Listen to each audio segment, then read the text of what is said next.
Okay. Good evening. Welcome to the March 1st meeting of the Hamilton Zoning Board of Appeals.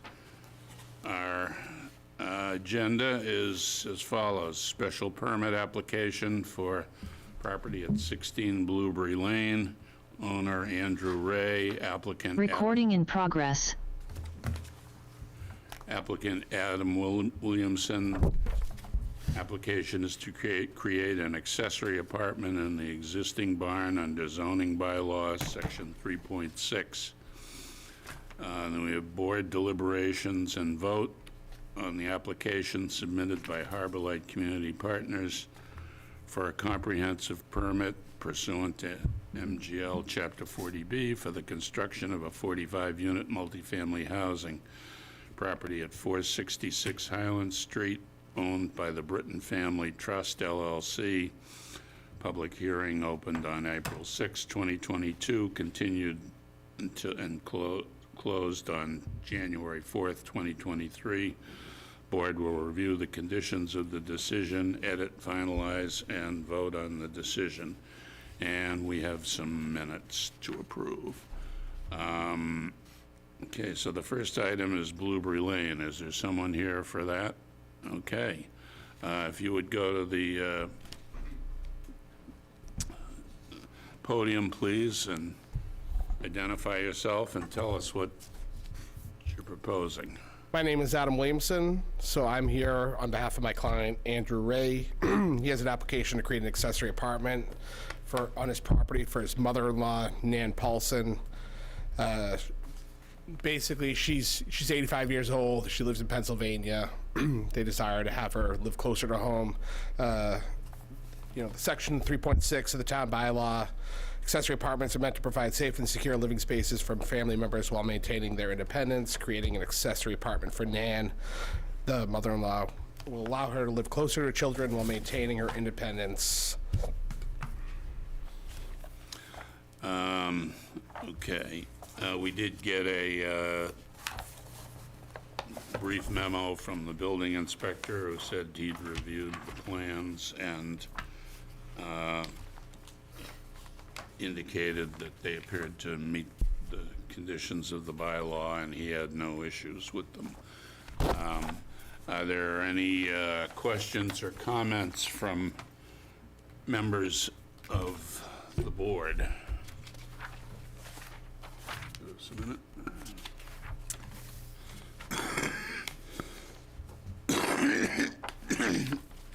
It says existing barn. When was the existing barn constructed, roughly? I believe it was constructed with the original home.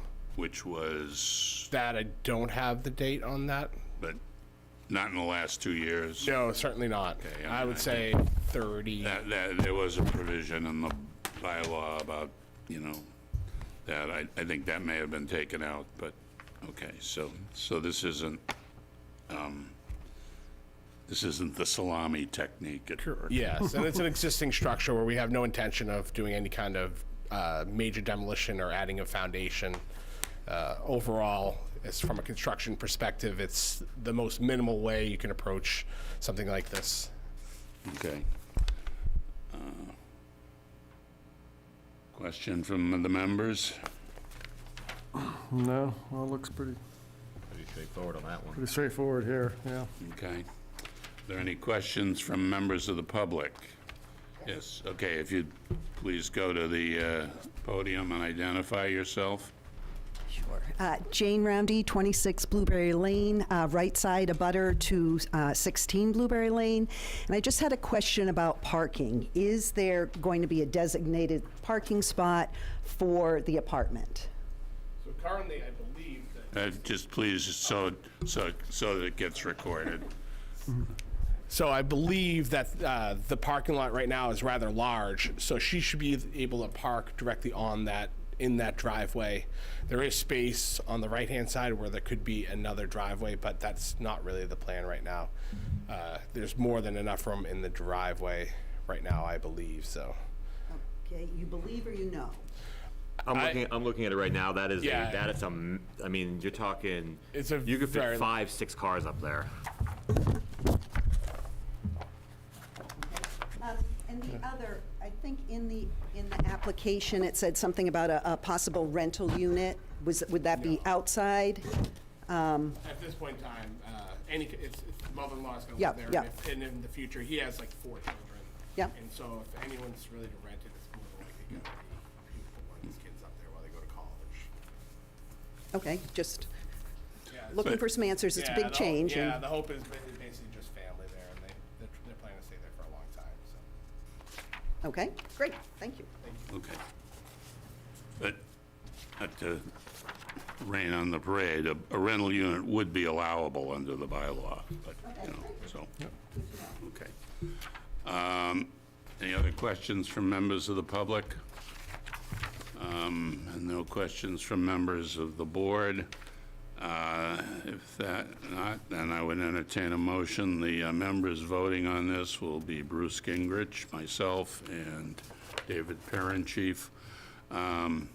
So I would entertain a motion to, but before that, does anyone, does members of the board, are there any specific conditions that the board would like to see imposed, other than the requirements that meet the conditions of the bylaw and other town boards?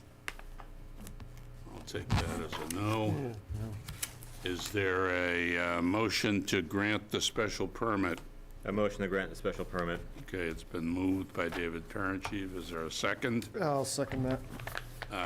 It's been moved and seconded. Any further discussion? If not, all those in favor, please say aye.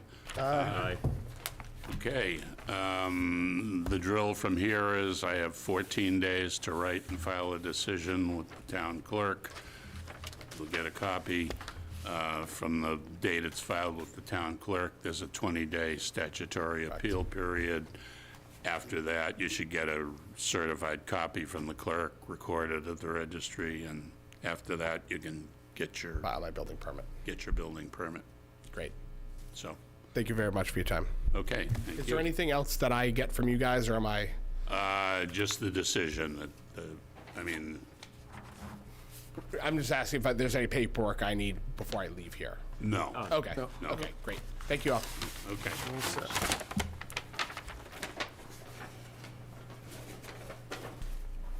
Okay, the next item is consideration of the draft decision on the proposed 40B at 466 Highland Street. There was a draft decision circulated to the board. I guess let's start with that. Do members of the board have any particular questions, comments, or concerns on the draft decision? I know there are a few typos that I've gone over with special counsel, so.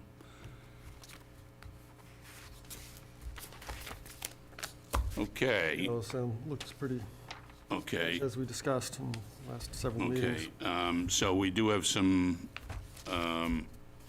issues to deliberate on and discuss.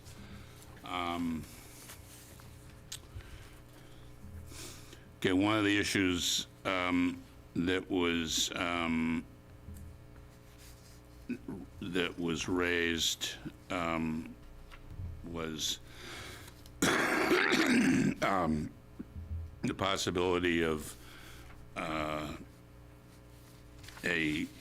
installing a berm on the east side lot line, or near the east side lot line. And we were gonna have our peer reviewer review it, but we actually had our planning coordinator, who is a licensed landscape architect, and to review it, and he is here. So, Patrick, you want to give us Thank you, your Bill. thoughts on the potential berm? I have looked at it on a number of occasions, both while it was forested, vegetated, and during the winter time like now. There is not enough dimensional width there to allow for a berm. However, and even if we did have the applicant place a berm there, what occurs when you add extra soil on top of existing tree roots that are established, those tree roots effectively suffocate because they can no longer get oxygen the way that they originally grew up with. Between water, nutrients, and oxygen, they're all three important, and adding berm height onto existing trees' roots, just, it's a matter of how long they'll live, and they typically last for about 2 years, and that's it. So I fully recommend to the board, rather than undertaking the berm, that we require an additional 20 evergreen trees to be added along that side. In your paperwork, you'll see some illustrations that had earlier came from the applicant.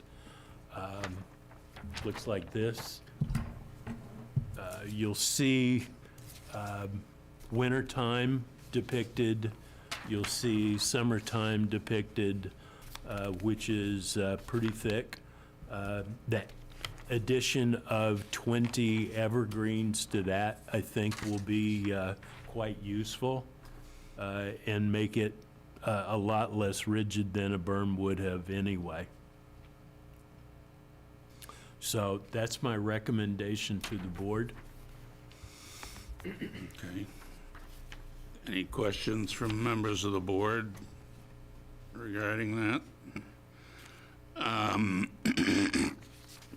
Assuming we're going to adopt that as a condition, how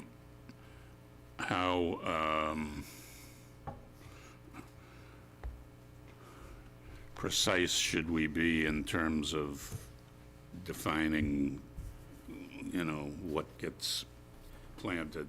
I mean, Here's how I would recommend it be worded, that the applicant provide 20 additional evergreens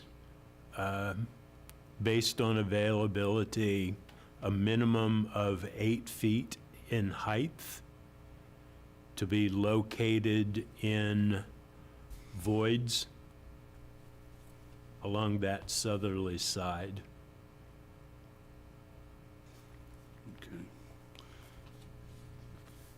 okay. And also that they be shade tolerant. Okay.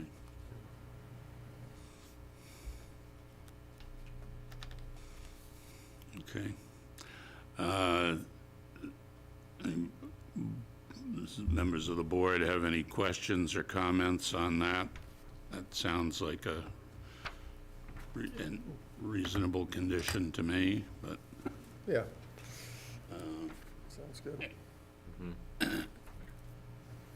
and the applicants essentially agreed to that, correct? Yes. Yes, okay. Okay, another issue that we just want to be clear on was the location of the trash facilities. And the original plan had the dumpster and the trash collection being on the northeast, essentially the northeast corner of the building, and at the board's request, it's going to be moved to the northwest corner of the building, essentially flipping, so that it's away from the abutting property. And prior to the meeting, when I read the draft decision, I didn't have a plan in front of me, so wasn't sure of the directions, but in speaking with council, that change is going to be made.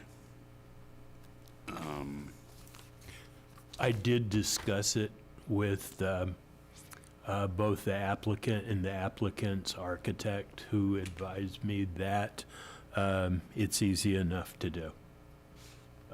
I would recommend, rather than requiring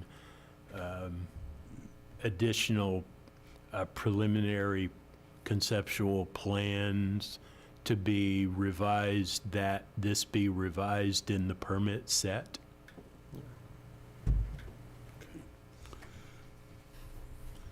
Any questions on that?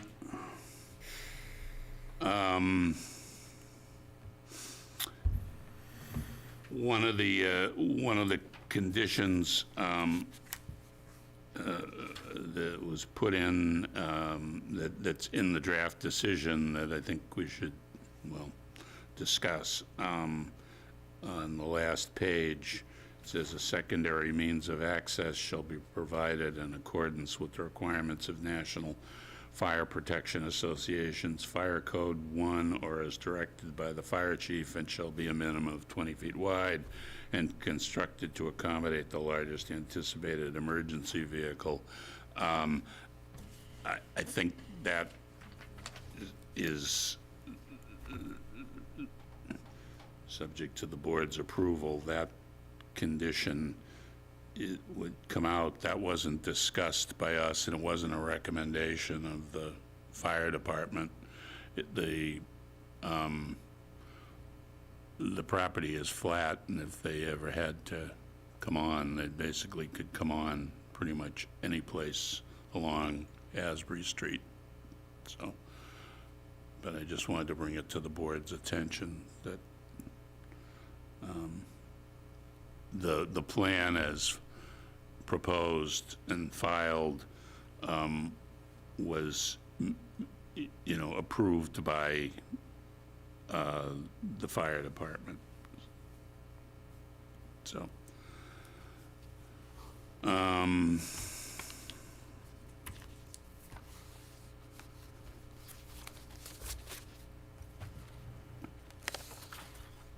okay,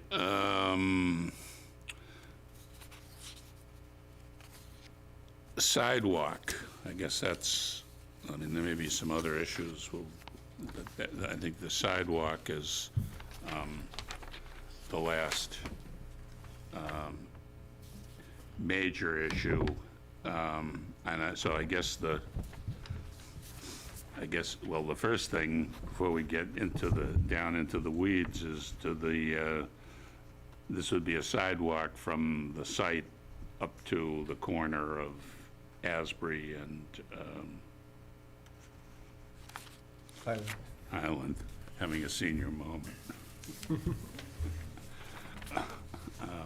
At the corner where the gas station's At where the gas That's where station is. most may know. So I guess, the first issue is, before we get, is, does the board think that there should be a sidewalk there? And then if we do think there should be a sidewalk,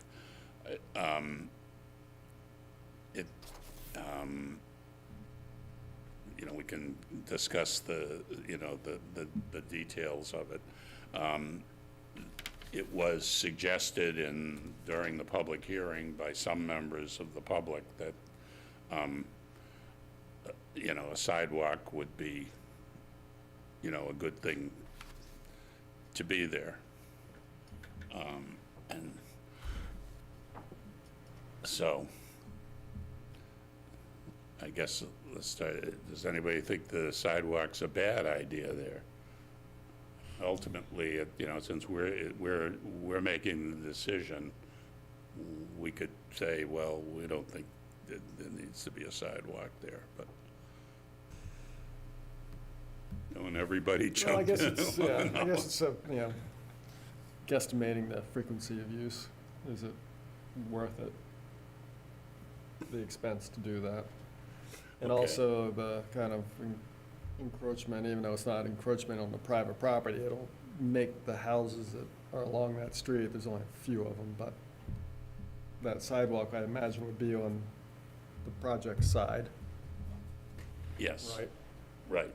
And then, So- so be taking up part of their front yard, even though it's technically not their front Well, yard. okay, let's get into, maybe get the whole picture out there so we can, maybe that'll be better. So, Pat, there have been discussions between Patrick, Tim Olson, our DPW director, Joe Demelowitz, the town manager, and the petitioner regarding this. And I think we were all emailed a sort of a draft budget, which the total budget for the project is estimated to be $610,000, of which roughly $350,000 is for sidewalk and access ramps to connect Asbury and Highland intersections, and that would be covered by the town. Okay. And then the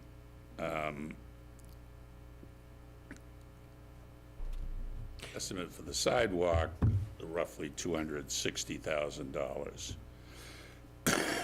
And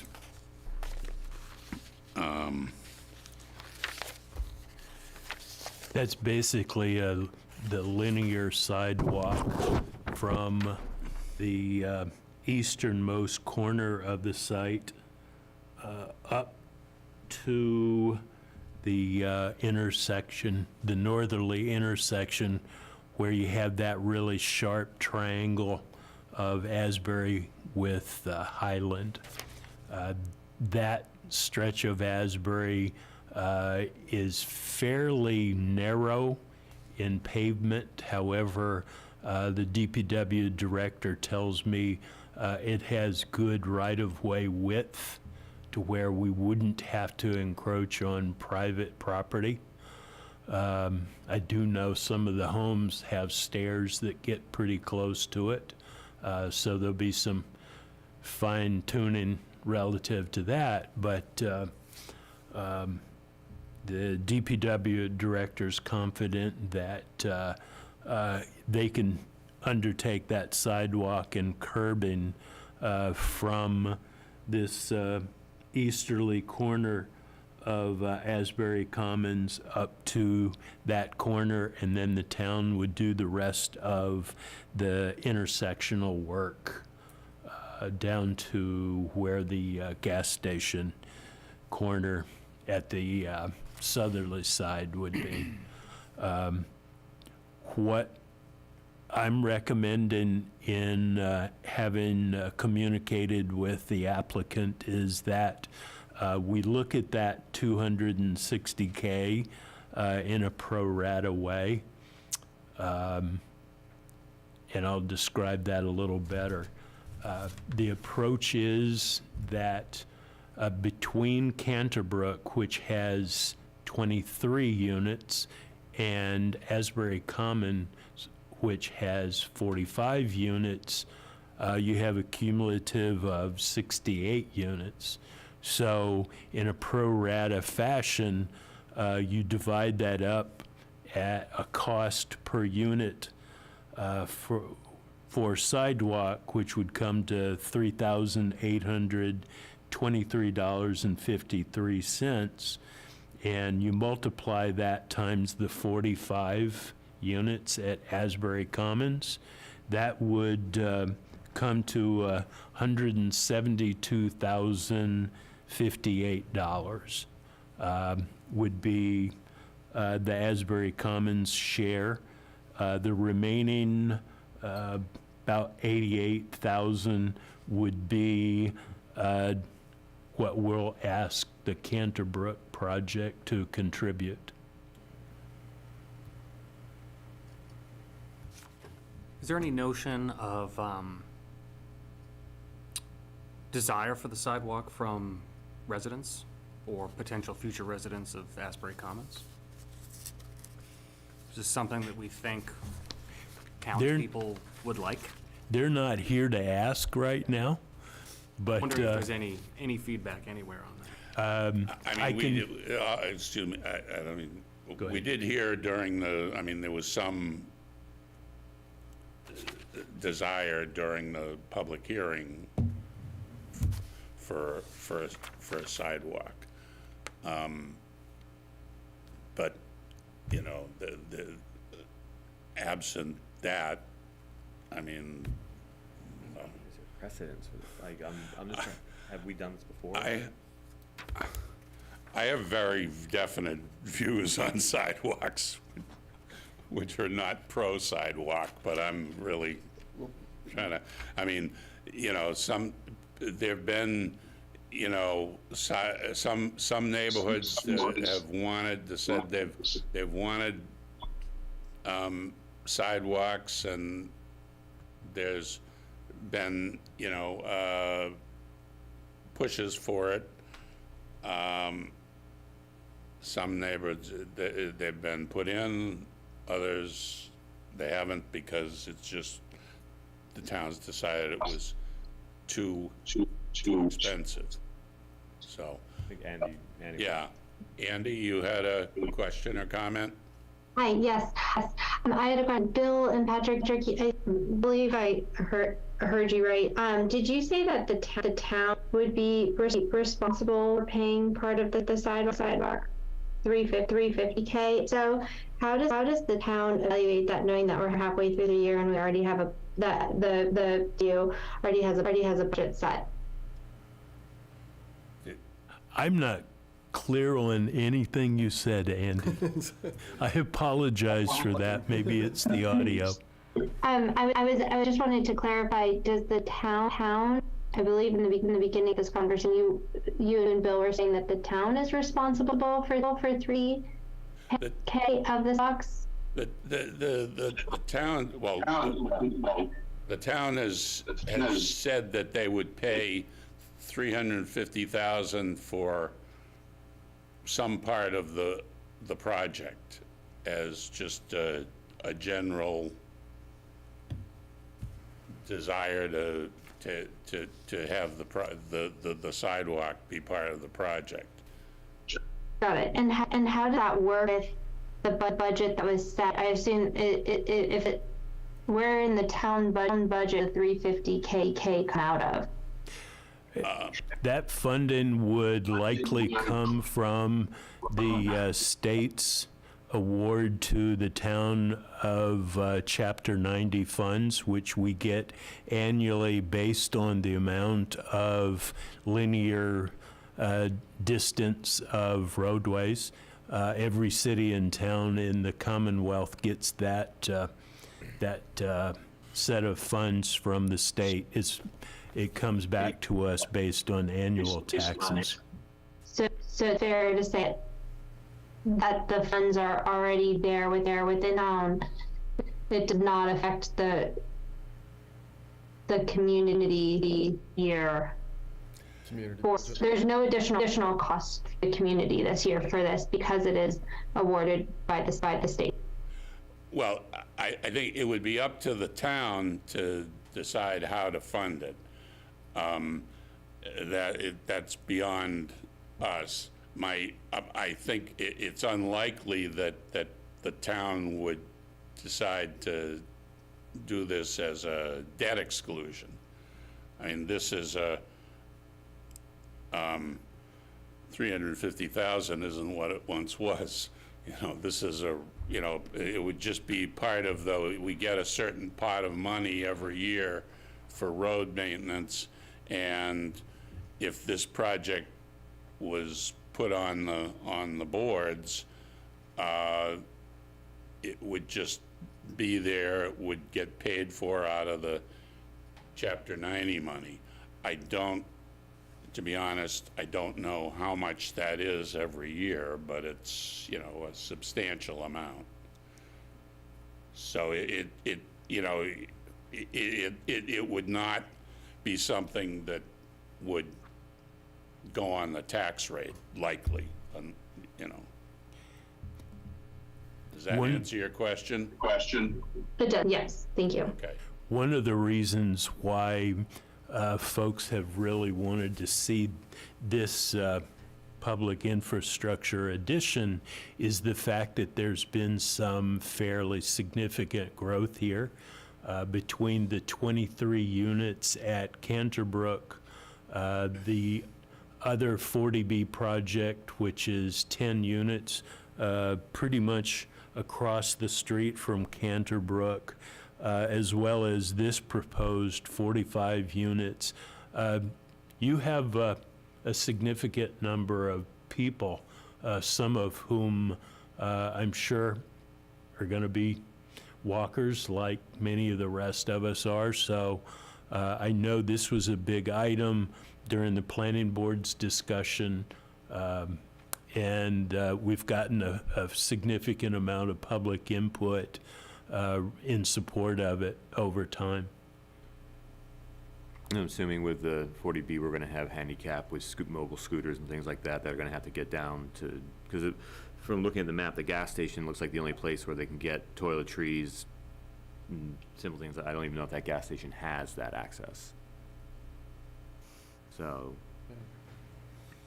Well, from there, there's sidewalk all the way to the school, right? That's correct. and so the So school it kind also. of makes a downtown. connection for this unit, for that neighborhood between the gas station here, that's in that triangle of Highland and Asbury. That's the section that the town would be constructing its portion on, plus the Up to that. intersections itself, yeah, Okay, so go from there down, yeah. take care of the intersection, rework the intersection how they feel Right. it needs to be done, connect. That way we have a complete connected sidewalk that would allow, say, a person from Asbury Commons to walk all the way to town, the T station, Yep. the Council on Aging or wherever. Asbury Commons or anywhere Any Yeah. one of those, yeah. Right. along there, so. Yep. That's a better picture of it, okay. So, well, if we went ahead with this, the town would be in control. You know, the applicant would agree to a certain payment and to the project, but it would be the town, if the bids came in and they were too high, the town could say, well, no, we're not gonna do this. But, so it's not a case of the applicant it being able to say yay or nay. It would be, up to the town, so. So the town would have to have an agreement with a contractor, which then their share would still be the same. Right. Okay. So I'm sensing, well, I think probably, despite my perhaps personal views on sidewalks, it probably does make sense to have a sidewalk from this fairly, you know, substantial project that would go all the way to the Cutler School and beyond. I mean, people would be able to go walk downtown. So,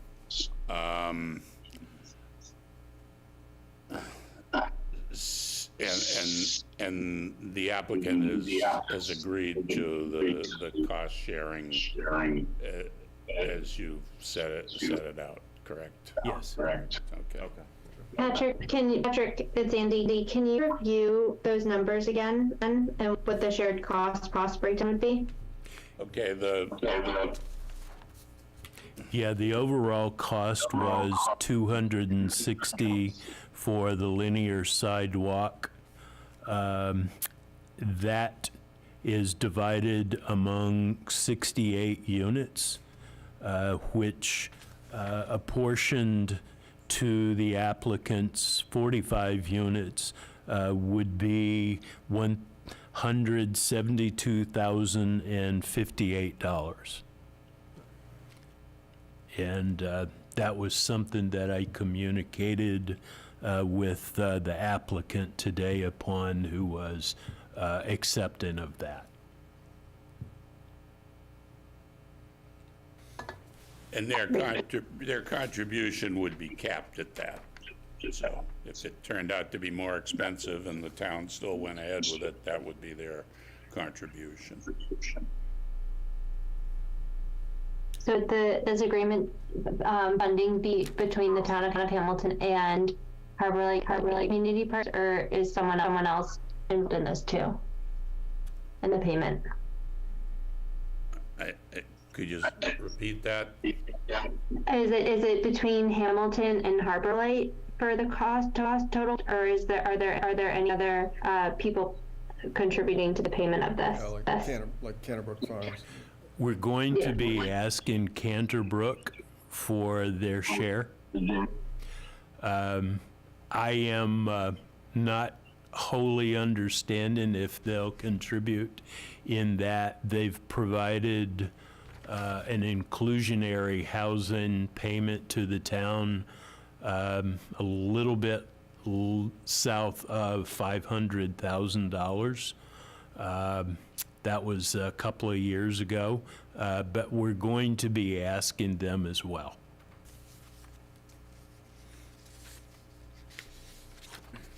And the estimate would be if they decline, the town pays more.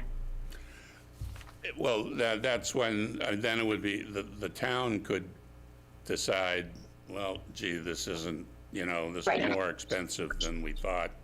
We're not going to go forward with it. That's why it was said that ultimately the go, no-go is in the hands of the town. Fantastic. I'm pro sidewalk. Thank you. Okay. Are there any other issues, Patrick, that we talked about that we need to?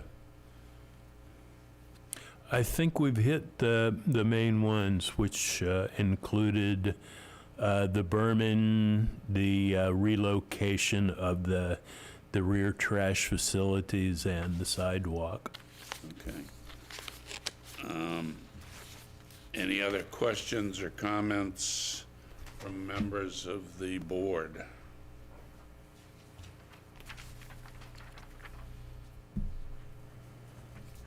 I have none. Okay, then,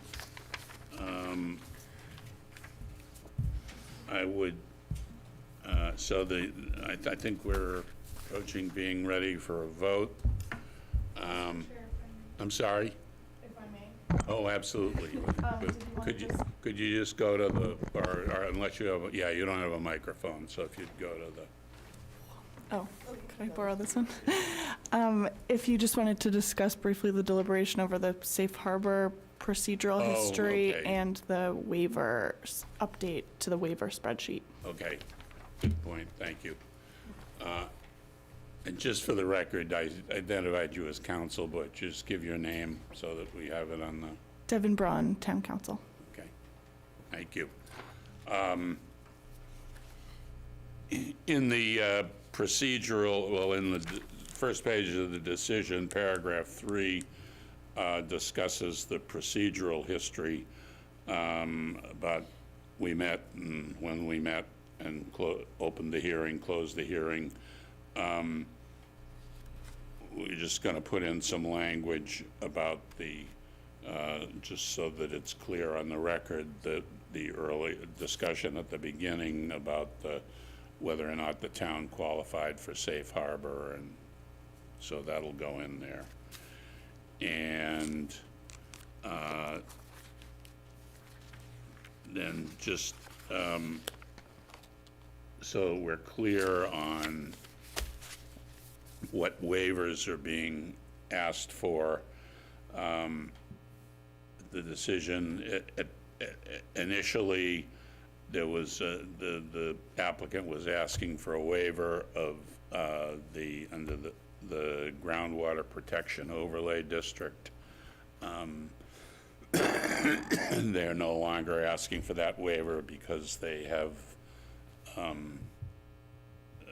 the use of, through an easement, of additional acreage. So the only waivers that they are requesting are a waiver of the single-family requirement under the bylaw, and was there another one, Patrick, that, or Devin? I'm not recalling. That's it. There is one more from that area requirements. I believe.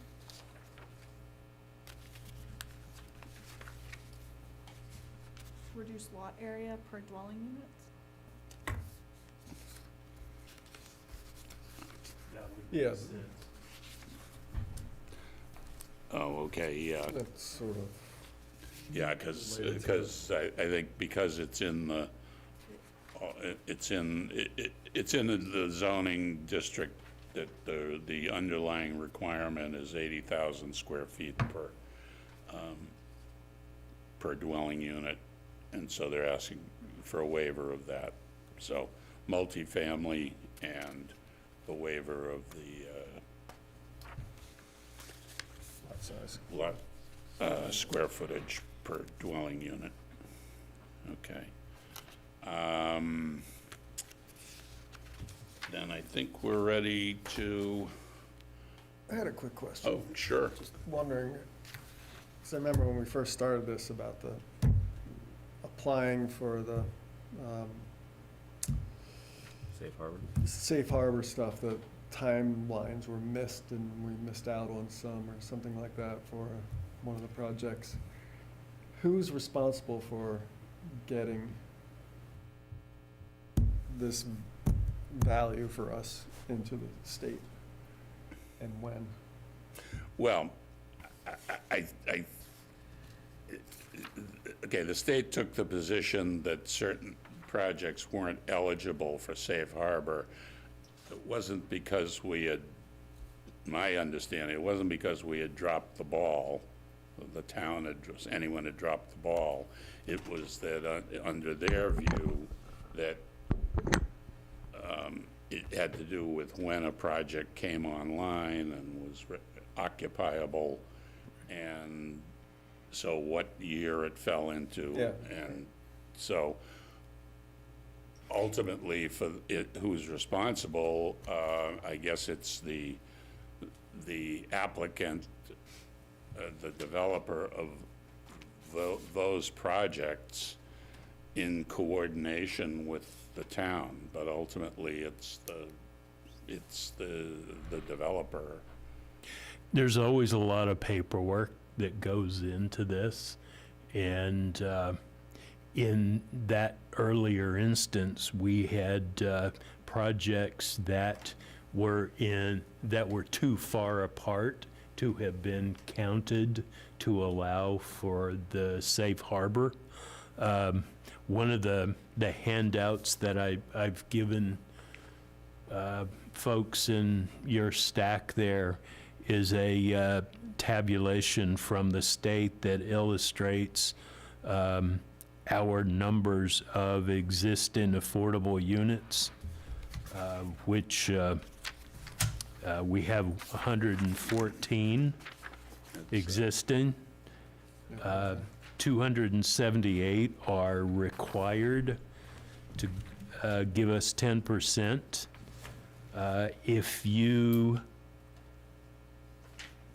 deduct the 45 units from that 278 plus the 114, it means that we then have 119 remaining as being necessary. So between the applicant's submittal and the town's follow-up and request to DHCD is how we get our our subsidized housing inventory upped.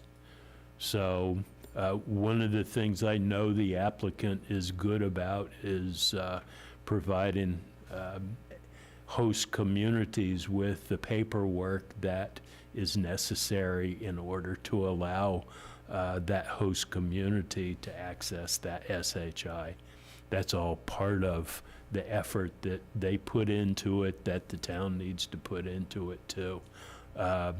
You know, as everyone in this room knows, we have small government in Hamilton.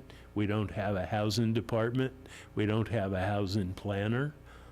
So it's through the goodwill of applicants who provide us with information and the effort that I make on behalf of the town that helps us get that number upped.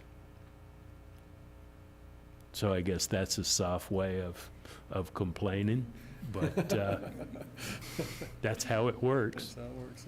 Okay. As long as it works. Okay. Any other questions? Just in general, so the decision, which runs 15, 16 pages, I mean, it requires the applicant to provide final plans that reflect what we're voting on. I know there was, the issue of septic was discussed at length and was an issue that the Board of Health is in charge of that, and they have approved the plans with conditions, one of which is additional test pits later in the spring. So any decision that we make is contingent on the applicant, complying with everything in the decision, which means final plans, meeting the conditions with regard to septic, providing the town with where they're referencing agreements they have with other parties, providing the town with copies of those agreements. If and when the project is constructed, then at the end of it, providing as-built plans along the way. So there's a lot of safeguards in the decision, and they have to meet all the conditions that we've discussed that will be referenced in the decision. So if there's nothing further, I think we're ready to take a vote. Last chance for input from members of the board. If not, we can move to a vote. The voting members on this will be myself, Bruce Gingrich, and David Perrin, Chief, but I want to thank Andy and Stephen for all their input on this over these many months. So we will vote on it. There'll be a final decision prepared, which we will review, make sure it meets what we've approved, and we'll sign it. So we'll sign it at another time. So. Mr. Chair, can I make a comment? We have a number of questions from the public, and I'm respectfully advising folks that the board has closed this hearing, a couple of months ago? Right. We unfortunately cannot respond to those questions because the hearing is closed. Thank you.